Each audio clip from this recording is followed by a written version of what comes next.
پیارے بچوں، شہر سے دور کسی گاؤں میں ایک کسان رہتا تھا۔ اس کے پاس جتنا کچھ بھی تھا وہ اس پہ صبر و شکر کرتا، لیکن خدا سے کبھی بھی شکوہ نہ کرتا۔ اس کے پاس بکریاں اور مرغیاں تھیں۔ اس کے صبر کی وجہ سے ایک دن خدا کی کرنی ایسی ہوئی کہ جب وہ صبح اٹھ کر اپنے فارم پہ گیا تو اس نے دیکھا کہ اس کی ایک مرغی نے سونے کا انڈا دیا ہوا ہے۔ وہ بہت خوش ہوا۔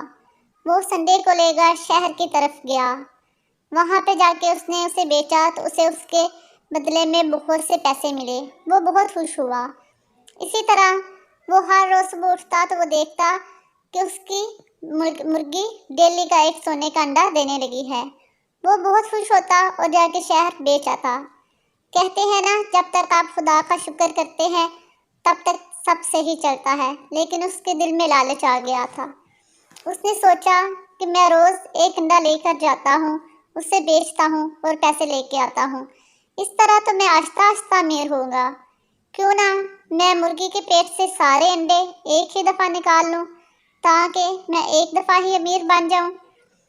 اس نے یہ سوچا اور وہ سو گیا۔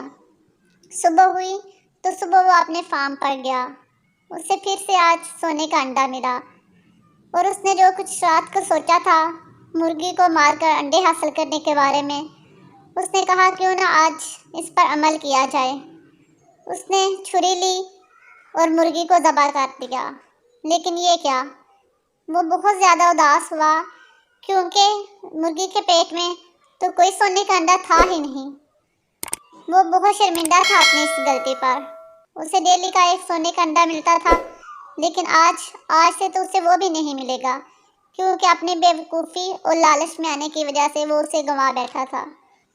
تو اس سٹوری سے ہمیں یہ سبق ملتا ہے کہ جب تک ہمارے پاس چیز نہیں ہوتی ہم خدا کا شکر کرتے رہتے ہیں، لیکن جب ہمارے پاس پیسہ آنا شروع ہو جاتا ہے تو ہم لالچ میں آ جاتے ہیں اور لالچ پہ آ کر ہم خود ہی کا نقصان کرتے ہیں۔